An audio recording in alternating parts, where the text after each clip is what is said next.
This is the A to Z podcast. Zach Jackson, Andre Knott, at Akron Jackson, at Dre Knott on most of your favorite social media platforms.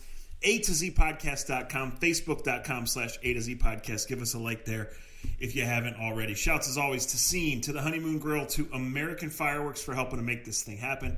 Shouts to you guys for listening, for tweeting, for writing, for sending telegrams, for helping this thing grow. We get together, we talk sports, we talk life. It's an interesting time in sports. Obviously, it's an interesting year in many regards. Where would you like to start, Andre? Shout out to Ian Wright, who purchased purchased and went in. I know the Red to Connect Foundation had a hole-in-one pen shot contest last week. Ian, who lives in Chicago, and I met him at the Bengals-Browns game last year, has always been very good at donating his time and his money. He donated to get Zach Jackson to try to hit a pin shot. But somehow Zach didn't show up, and my brother-in-law had to take the spot. So I just want to give a shout-out to Ian for constantly being a part of this podcast, listening to this podcast, and constantly trying to help out the Red to Connect Foundation. There, we'll start there. So I got to get into stuff that I would forget usually. So the baseball team in town, their season ended quickly. The football team in town is quite clearly going to play to February. No, listen. Well, let's just start there. You don't have to apologize for who you beat, for anything in the past. We don't know where this is going. Enjoy it, right? If you've been a loyal Browns fan, then darn it, enjoy the hell out of this, right? And we will see where it goes. And in the NFL, 2 days is a long time, so 2 weeks or 2 months from now, we don't know where any team will be, right? We can guess on some. I think the Browns would be one of the more unpredictable teams, and obviously Nick Chubb is going to be a big loss. But they've developed an identity. The coach appears to know what he's doing. I mean, the defense just stinks beyond belief unless they throw to Denzel Ward's guy or unless Miles makes a play. But defense. Dre, there is a lot to like. And if you do look ahead, and I think you're allowed to at least peek, there's enough bad teams on the schedule. It's almost – I'm not ready to declare this, but it is almost to the point where if something happens and they don't make the playoffs and break that streak of 18 years, it's going to be disappointing. Stop. You're getting too far ahead of yourself. You're doing exactly what you will go against other fans for doing later on. Let's go a month at a time. They had a great first month, the first quarter, for who they are, where they've been, and what they've gone through. They have done a tremendous job in making themselves a respectable team, a fun team to watch. I think that means something. I really do. In our weird world, I think when you're pleasant to the eyes, especially for a fan base like this, you make comments like that. I know where you're going with this, but the one thing we should have learned, the last time they had the record that they had, you were still a young whippersnapper, kind of skinny, and was making $8 an hour to ride around and try to figure out if Butch Davis was speaking English or not, okay? All right. That's true. That's true. But I did not say that this is a team that can win championships. I did not say – No. You didn't. You didn't. But I did not. You made that comment last year. Oh, this is a playoff roster. And no. I was like, stop. Okay, it was. Stop. It was. The defense was better last year. No, it wasn't. It was a get a coach fired roster. It was not a playoff roster. It was a playoff roster. Listen. Listen. All right. I did not say where you're wrong. I'm not saying you're totally wrong, but where you're wrong is I did not say this team is going to win championships. I said you can't it will be disappointing if this team cannot beat the likes of the Jets, the Giants, the Jaguars, and the Houston Texans in the back half of the year. Dre, the year is 2020, and Romeo Crennel is a head coach again in the NFL. There are so many bad teams, and 75% of them are on the Browns' schedule. I know. Don't you say that bad about Romeo. Okay, let me take a step back. Obviously, when you say those four teams, it is easy to see 4 wins. I don't disagree. But let's stop using play. We got plenty of time. Well, what's the goal? But what's the goal if it's not to make the playoffs? To win as many games as you possibly can. And if the playoffs come along with that, that's beautiful. I know where you're going and what you want at that, but we can't do that yet here. We cannot get ahead of ourselves in any way, shape, or form. We still don't. See, and I want to be positive on this podcast about the Browns. And I am going to be positive. You still can't tell me if your quarterback can win a shootout if he has to. No, and I can't tell you that the defense can cover anybody. But I can tell you, if they run the ball and they get it the hell out of their own way, that they almost can't help but fall into the playoffs. Hey, stop with the playoff word. All Dre, I'm saying is this. No. All right, we're going to argue this. Because I like it. That's fine. For the extent of we've been doing this podcast, and if you've been listening for 3 years, 6 years, God bless you. We have been talking about the Browns like being the worst organization in all of sports, on and off the field, in many regards. We have talked through the losingest stretch in the history of the NFL, a winless season, another one that should have been a winless season, a supposed resurrection. The Browns have warts. The Browns have major long-term questions. It is a fact on October 6, 2020, that if this team messes up and doesn't make the playoffs, it's a disappointment. I beg to differ, but if that's how you – hey, Cleveland Browns, you guys have just made a stride that is unbelievable. I just think, and all I'm saying to this, because I know I'm going to get the haters, and that's fine. I can deal with it. All I am going to say is if you are a perennial playoff team and you don't go year in and year out, and you don't know how to win, and you haven't been down the cycle of what it takes to win in December and what it takes when your roster is decimated by injuries, and you don't have an organization that knows how to bounce back from that, I think you're getting way ahead of yourself. That's all I'm saying.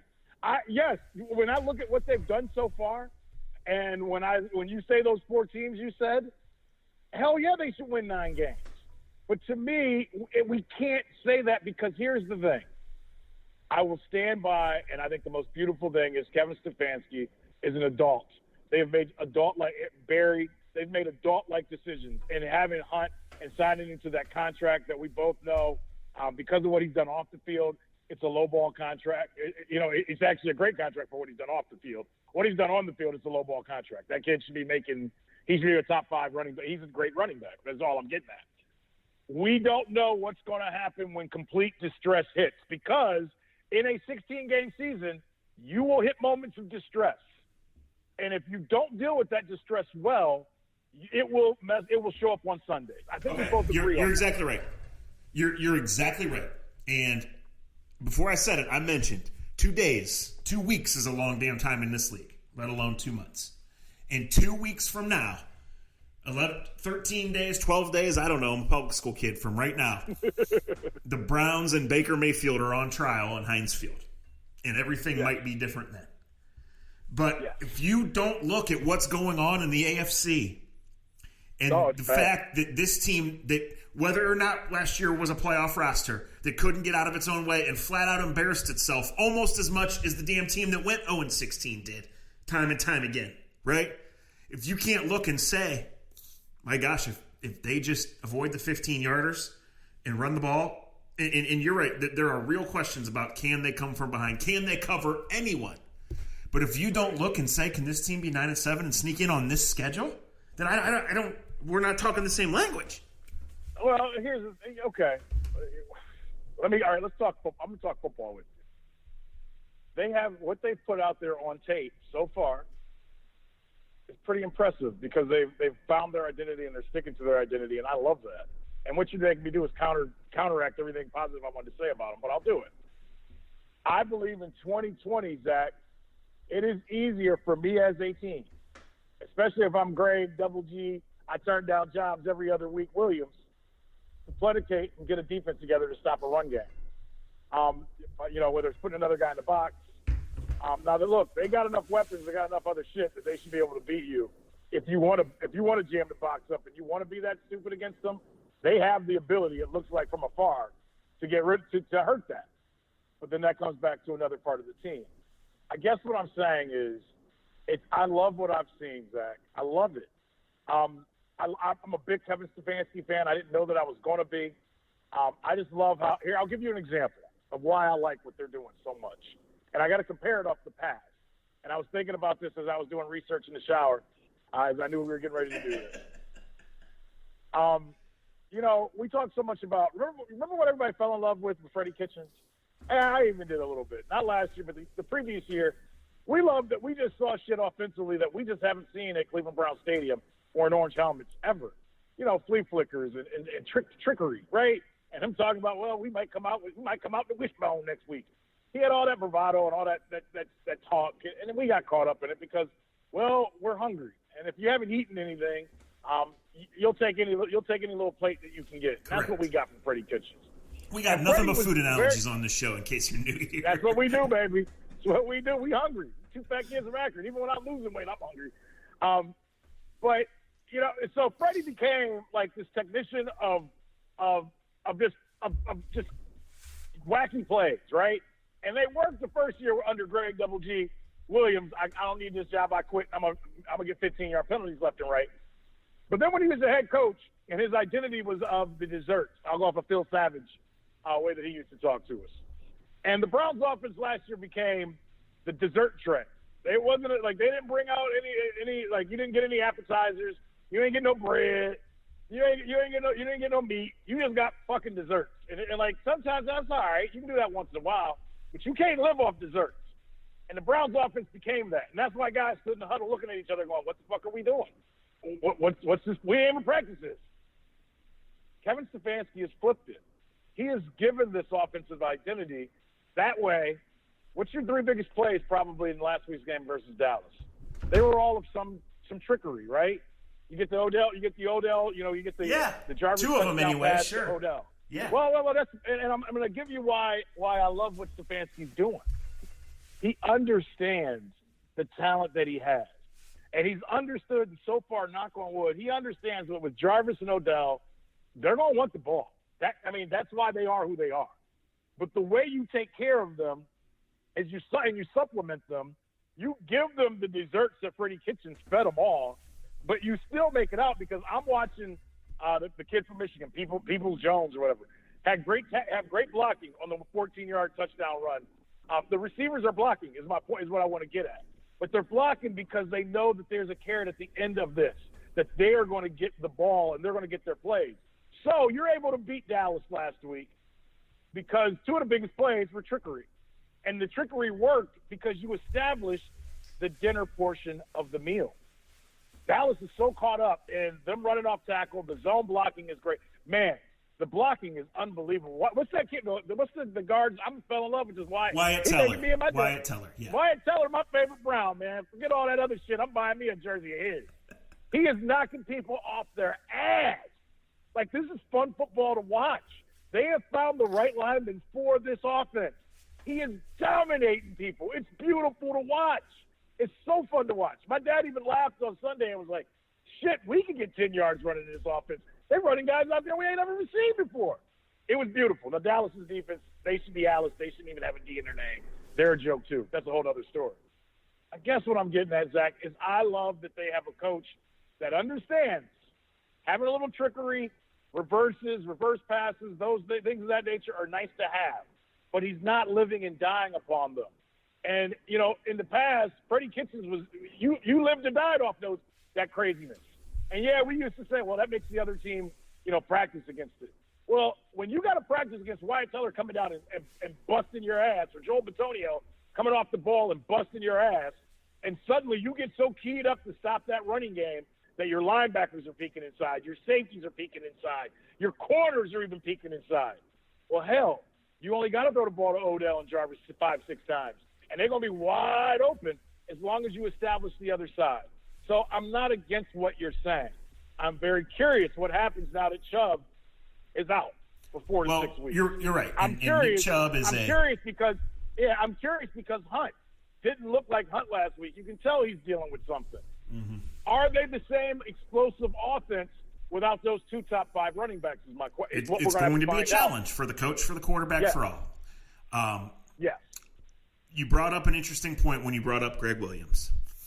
And in doing so, you kind of furthered what I'm trying to say, and that's this. The bar is so low around here, Dre, that people wanted Greg Williams as their head coach, the face of their franchise, right? True that. Which was not going to happen in a million fucking years, as I've been telling you people, right? Like, the bar is so low. And some people that know a little bit about football have wanted that. I mean, you float around the Twitter sphere, the bar is so low, dedicated fans, their rival's not the Steelers, it's not the Ravens. Their rival is still Tony Grossi. That's how bad things have been. It's so embarrassing, but it's out there. And then a member of the ownership group goes on Twitter and goes after the media after they win one game in the first weekend of October. That's how bad it is.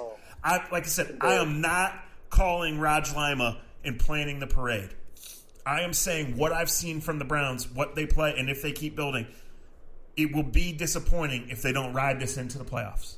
And they might be 17-point underdogs in Arrowhead or in Baltimore. They might get beat by 32 by Baltimore again 10 weeks from now.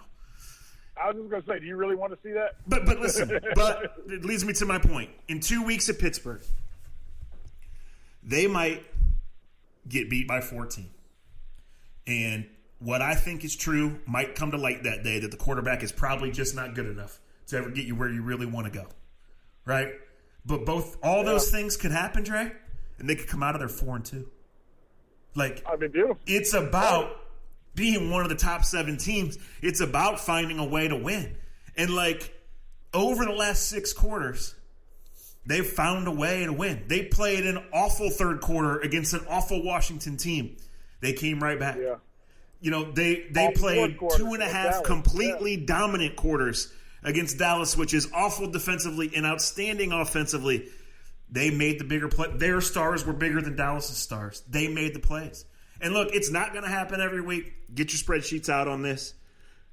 Regression and all that stuff. But the fact is, if you cause a turnover every week and you score off that turnover, you got a chance. I don't care who you're playing.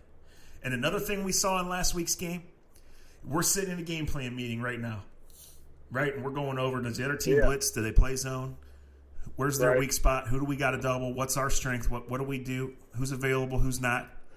Like, as we've seen for 20 games now, there's a reason you force the ball to Odell Beckham, because he can do that, right? Absolutely. And you don't want to have to force it to him. You don't want him to drop it. You don't want the penalties. But, man, like, he's just a rare cat. And now in Nick Chubb, the Browns have lost one of their rare cats, one of the rarest cats in the league. And I agree that this is going to be difficult.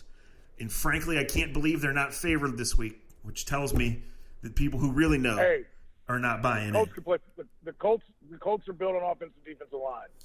The quarterback will make dumb throws still, even though he's old as us. The Colts are a good team. Please don't. I know they're boring. They're not as sexy as the Browns, but they play the game in the trenches. And this week, not to get ahead of ourselves, this week we're going to find out about that offensive line. Yeah. And I think the Browns' offensive line is one of the best in the game. But it's going to get physical. This is going to be fun. And this is what I'm excited about. So maybe I think you and I are in the same place. I just fear the P word this early in the season, personally. I understand why you're saying there's a difference between P words. Sorry, Mom, you don't have to cover your ears. Parade and playoffs are 2 different P words. Yeah. But see, to me, I would rather get and look, a month from now, here, I'll say this. A month from now, forget the record. If they're still playing the way that they're playing, you just put it out perfectly. They're not perfect 4-quarter team. They have shown us they haven't put 4 good quarters together.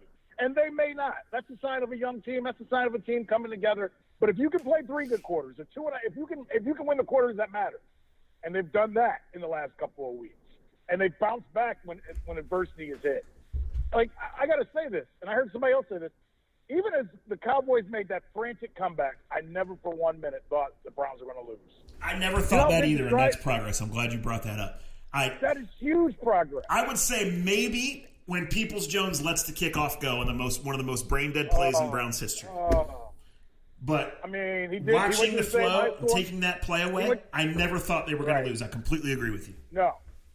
I mean, Peoples-Jones did go to the same high school or college as Braylon Edwards, and that's a low blow up Braylon.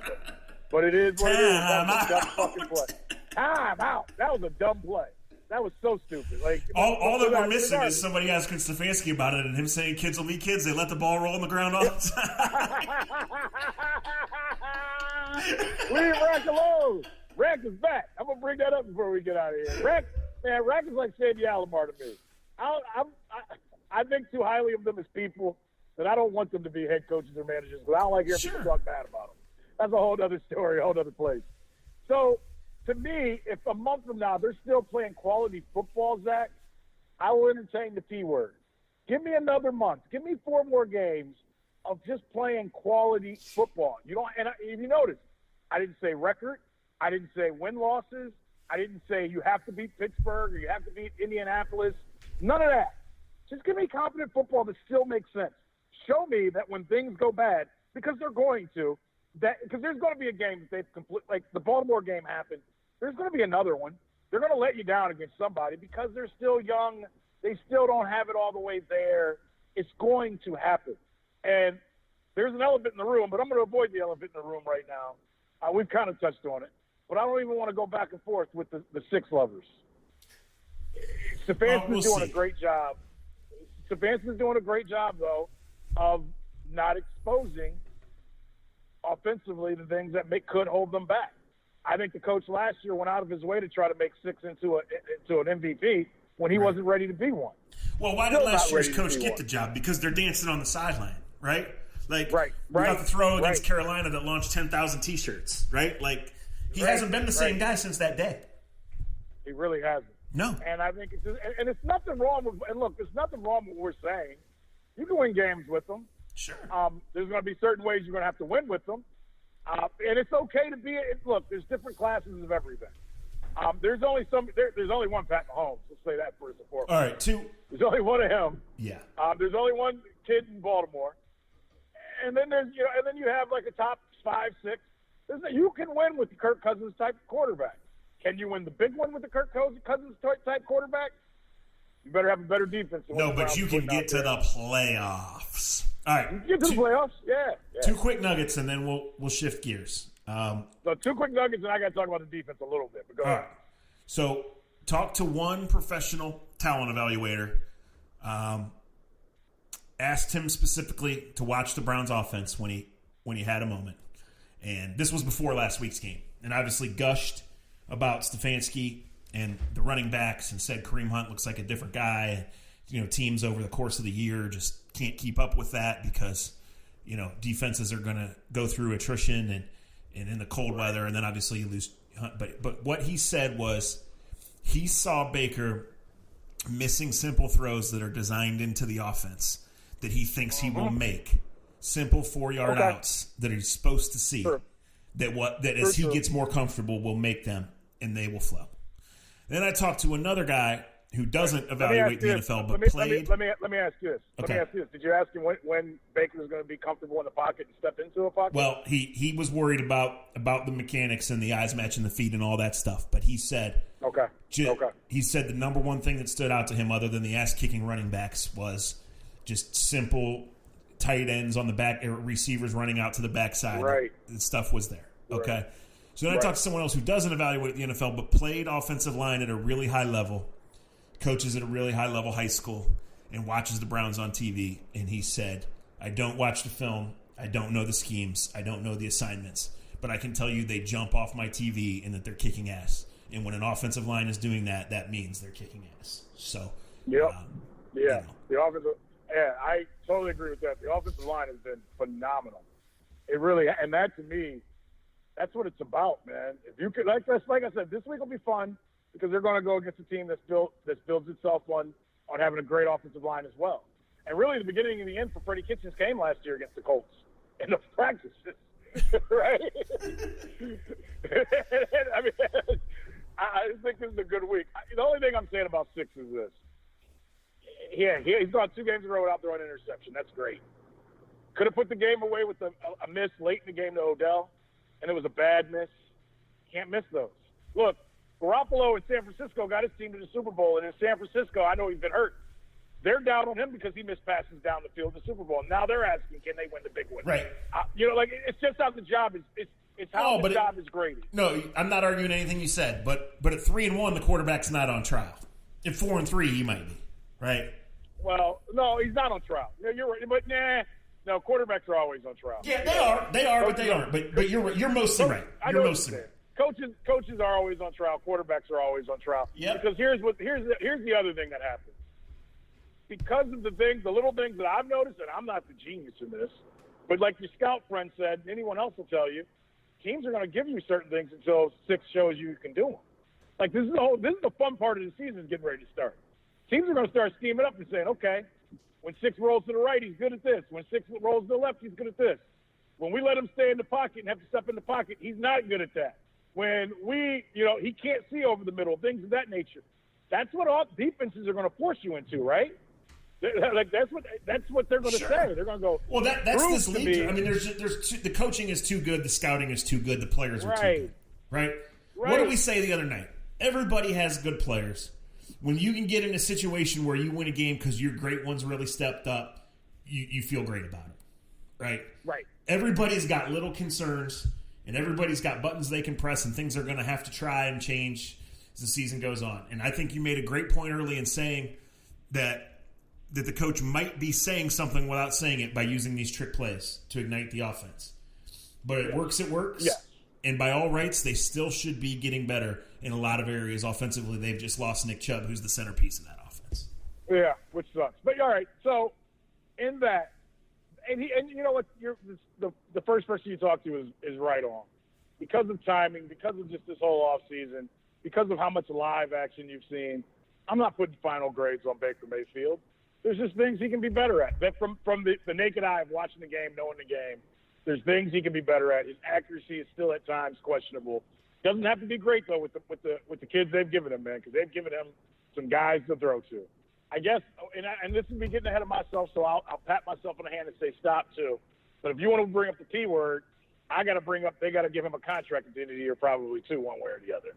So yes, he is always on trial because money. Well, matters. Contract though, he would have to totally flop to not get the 5th year. That doesn't mean contract. Well, that's what I'm getting at. What did I text you about the Cowboys? About my dad said the other day.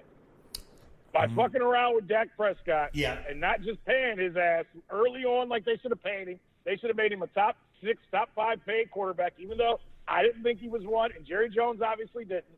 They fucked around, and now the Dallas Cowboys are going to have to pay Dak Prescott top 2, top 3 money because of these ridiculous numbers they're putting up because they can't stop anybody, and they've got a terrible defense. They don't use Zeke the right way. Zeke's not even the same type running back anymore. And suddenly, whether the Dallas Cowboys do it or not, somebody's going to give Dak way more money than he probably deserves because his numbers and his agent are going to tell you that he's worth it.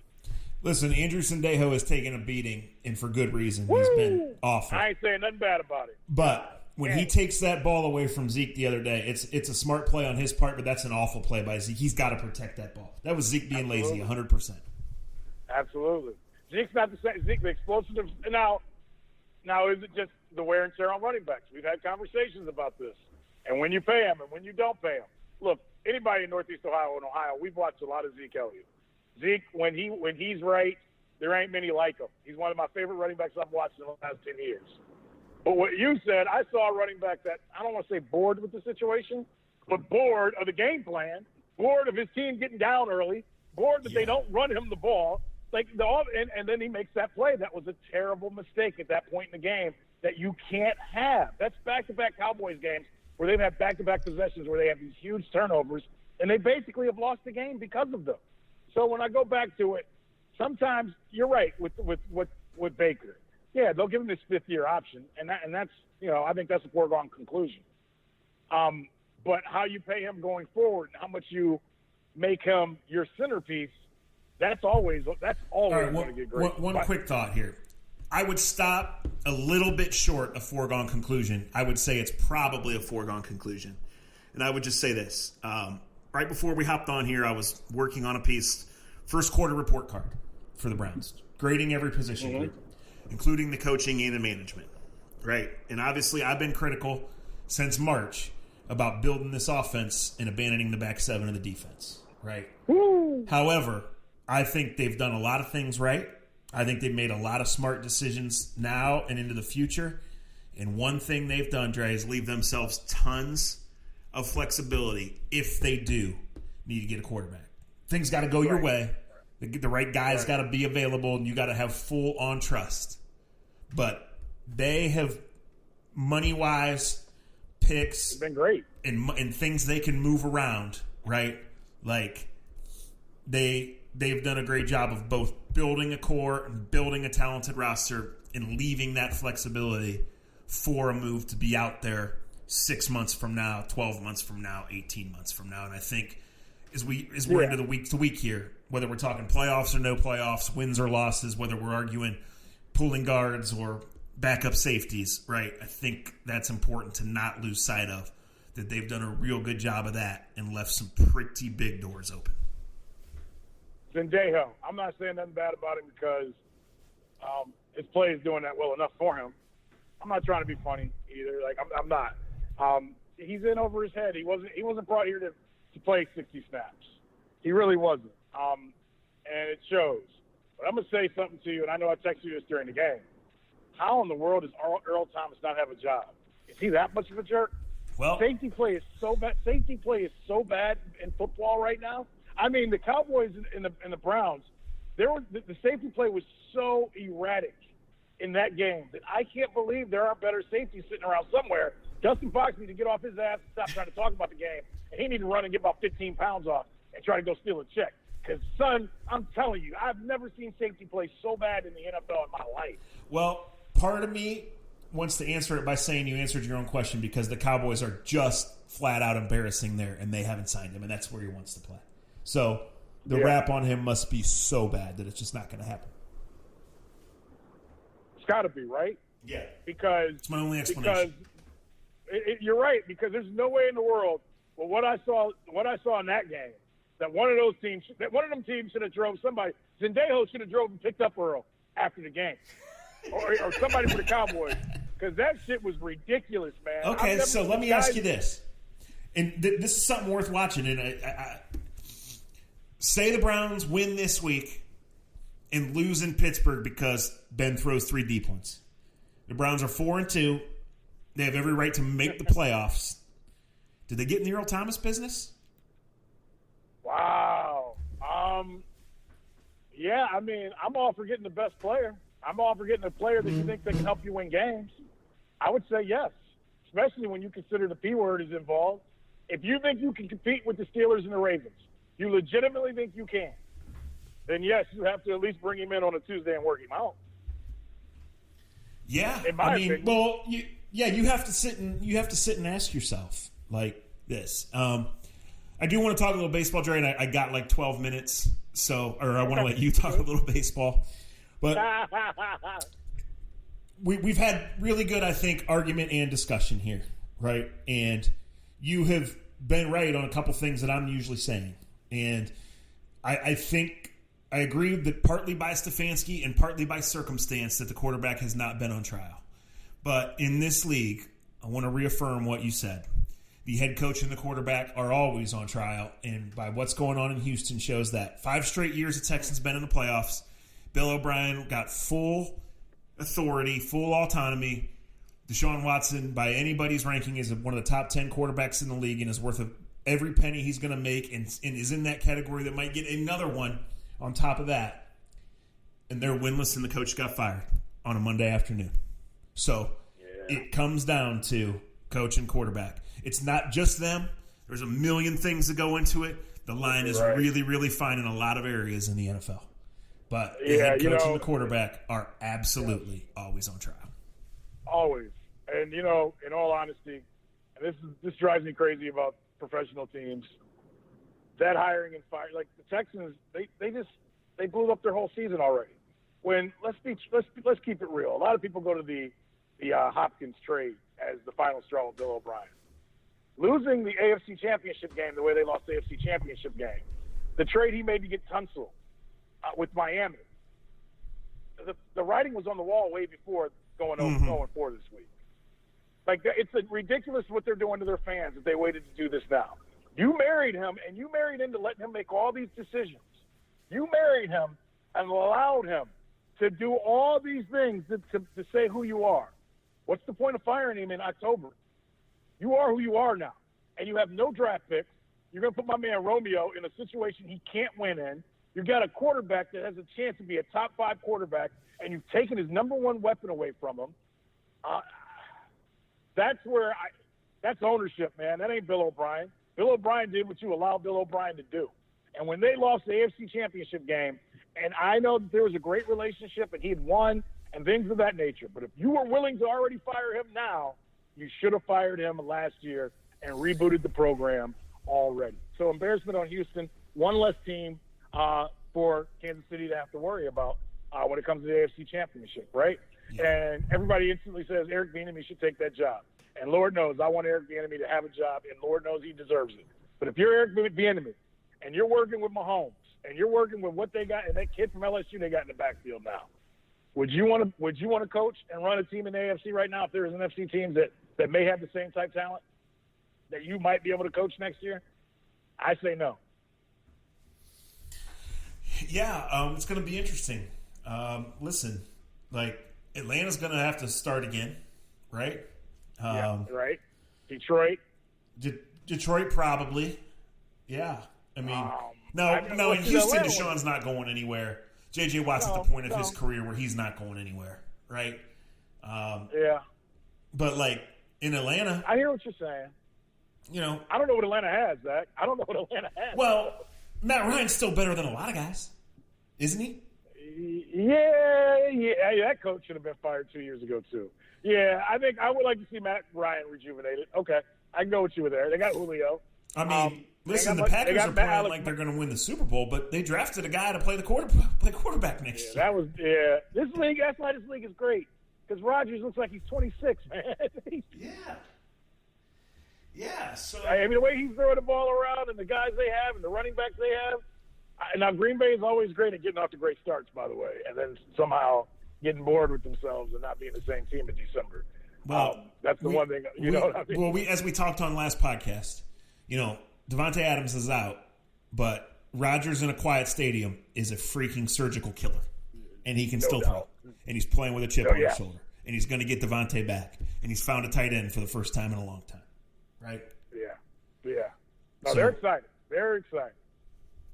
So all right. Let's talk. The sport of baseball. Go ahead. Let's go to baseball. Let's get it. You look at the Yankees lineup, and it's like they don't play the same sport as the home team. Nah. Is that a fair observation? Hell yeah. I thought that last night watching them. I mean, and look, I don't do this often, and I shouldn't have to. I'm very careful when I'm even going to talk about the baseball season. Sure. I'm glad we got in what we got in. The Indians, they overachieved. They overcame so much, but I never thought they had a legitimate chance to go far because they never legitimately were consistent in scoring runs. And this is part of it, and people can say what they want.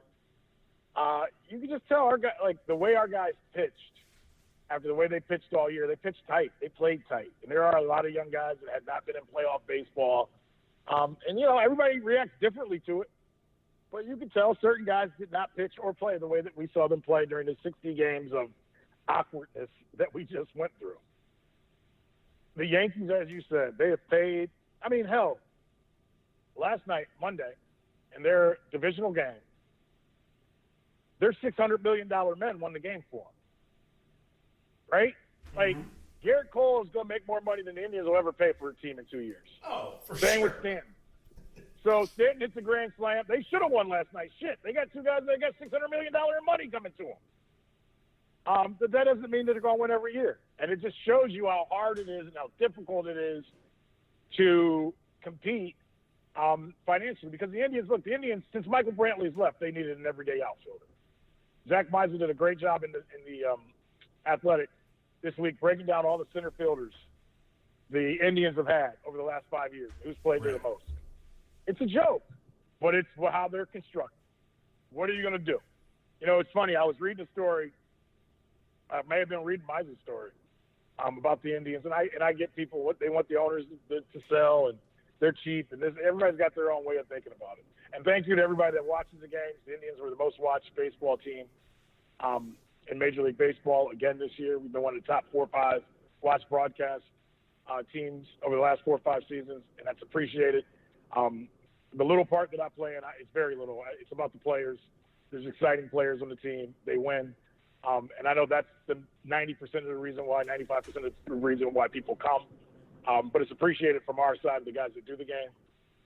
And then my mom sent me a story about Cleveland being the lowest, like poverty being the highest, basically, in Cleveland out of big cities.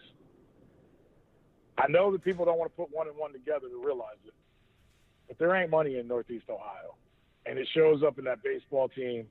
And I fear what this pandemic is going to do to the roster. And Meisel put it well, and I'm glad I read what he said before I said what I state what I'm going to state. That roster is going to look so different in 2021. But the Indians have to find a way, and I think they will, because I think if Santana's not there, Brad Hand's not there, that's $27 million off. If Frankie's not there, that's $20 million off. That's $47. Look, they're not going to have a $150 million payroll. I just hope that they build around the Cy Young Award winner. They got an entire pitching staff that should be able to compete and be one of the best pitching staffs in baseball going forward, which is kudos to Chris Antonetti and his team for even thinking ahead that far, that they're going to have a pitching staff that most teams will give their left leg for. But they're going to have to pay for some position players. They got to pay for an outfielder or two. It's time, because this is frustrating and hard to watch. Hopefully they can get some of that back in Frankie Lindor. And I still want to do a podcast about Frankie. But, yeah, you just said it. Look at the Yankees lineup and look at the Indians lineup. You know, Zach wrote about the last out made by the Indians in the last 4 years, the players. And I don't want to give his whole article away because it's a good one. But it's like it was really good. He's always good, but this was really good. Yes. Yes. It was Michael Martinez, Austin Jackson, Austin Hedges. I can't remember the fourth, but it don't matter. The point is, those are the guys making your last out of your season. And Austin Jackson, good dude, you know, great extra outfielder. He's no Frisman But Jackson. the other one, he ain't no Frisman. I don't know. Austin's pretty cool. But it just kind of tells you about where the Indians are and what they're trying to accomplish. Well, and it's amazing what they've accomplished, what they have. My very outside observation is that the one thing they do is develop pitchers. So you cannot do the full obituary, right? Right. Because right. It's just, like I said, I thought that last night. I mean, I watched the two games, but I watched the Yankees last night for at least most of it, and I thought, this is like not the same sport. And maybe you'll never play the same sport based on the finances. No. And the Yankees would kill for every single arm the Indians have, right? Yeah. Yes, they would. Okay, so let's get out of here on this thought. Is it a given? By the time the Browns win their 9th game, will Frankie be traded? I don't even know if you know what the Indians are. In my opinion, the Indians are in a conundrum of conundrums. They may not be able to get Frankie's work. Right, like the finances are going to kill everybody. Yeah, right? It's not just us. The finances are going to be killed. We don't look. You can't sit here right now and tell me that there are going to be fans in the seats that are going to make a difference. Like the Indians, I'll say it now. Like Major League Baseball teams in Ohio had the possibility to have 6,000 fans in the seats towards the end of the year. They chose not to because it wouldn't have made any money. Like to get 6,000 fans in the stadium and to have all the workers come in and show up that would have to be there, they would probably lose money doing that. Yeah. So how do you sit down financially and talk to, let's throw a team out there. Why do you think they traded Mike Clevenger when they traded Mike Clevenger? It didn't have nothing to do with what was going on in Chicago. It was they knew how much he was going to be worth next year, and they know they probably can't afford to have all of that. So, yeah, I would say, if Frankie's traded, I don't think it happens till the calendar flops to 2021, and they have a better understanding of what financially baseball is going to look like. And not just for them. Like if you're the Texas Rangers, I'll use them as an example, who traded for Kluber last year. It didn't work out. I mean, I don't even know what the Rangers have in their farm system. I'm just throwing a team out there. How in the world can they say, yeah, we'll take Frankie and pay him $20 million next year, give away our farm, and hope that we can re-sign him, and not know, are you going to have fans in the stands? Are you able to generate money again? Are your sponsors coming back? Where will you be able to bring money you're talking back? realities. You're talking realities right. there.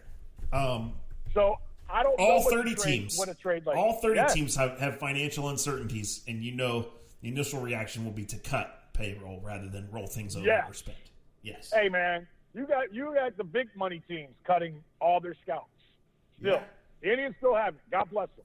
But you have big money teams that are getting rid of, like the Chicago. I know one from the Chicago White Sox who remain nameless. I love this guy. And the White Sox are a funny story because this scout was telling us 3 years ago, 4 years ago, we're not trying to win. I remember, I think I told you that story, where this scout basically told me, we're not trying to win. We got these 2 Cuban kids that when we get these Cuban kids ready, we're going to kick everybody's ass. That's exactly what the scout said. Well, what did the White Sox do? They lost on purpose. They've got these 2 Cuban kids who are going to be fun to watch. But now for them, in the city of Chicago, a city that generates money hand over foot, Jerry Reinsdorf has made so much money, Zach. Don't you think the Chicago White Sox would love to go into 2021 and just spend out of their ass and say, we're going to go win the World Series? Because they got the talent. They're close. And they don't even know if they can do it. That tells you all you need to know about where baseball's at right now. Yeah. No, I think college sports in many regards, and I'm not just talking about college basketball, which I love, which is supposed to start here in 4 weeks. College sports is at a crossroads, and I think baseball is at a huge, huge crossroads. And I don't think anybody has the answers, right? I mean, no. We'll just see. So We'll hope, because there's a lot of good people out there that, that we're just our normal is no longer. Well, nothing's normal. Like I said, Romeo's a head coach, and usually at the end of the Indians here, you take about 2 days. I don't hear from you. You don't come out of your basement. And the first thing you say is, let's go on a Friday night and watch some football and drink some ice cold Miller Lights. And we can't even get to a damn game. So. Right. And that pisses me off because that's exactly what I want to do. Now, don't get me wrong. I'm going to find my way into somebody's press box, or I'm going to stand on somebody's sideline. I'm going to break the rules because that's what I do. You're right. I'm ready to go watch high school football right now. I'm about to go to JV and freshman games and just claim every kid is mine. There got to be some good yellow-looking kids somewhere out there that's scoring touchdowns. I almost said something there, but then I'm not going to. So. All right, guys, thanks for listening. Maybe we'll do another one. Maybe we won't. I don't really know. I got a big project I've been working on for I think next week that I'm excited for you guys to see. And obviously, covering a team that's got a national profile and winning games is a lot different, and then you add on just the differences of this year and how you have to cover the team. No guarantees, but we do thank you for listening, for tweeting, for reading, for helping, as Ian or as Andre mentioned, our friend Ian out there in Chicago. So to all of you guys, thank you. To Scene, to Honeymoon Grill, to American Fireworks, always open at AmericanFireworks.com. Thank you, and we will talk to you next time on A to Z. Konnichiwa, baseball season.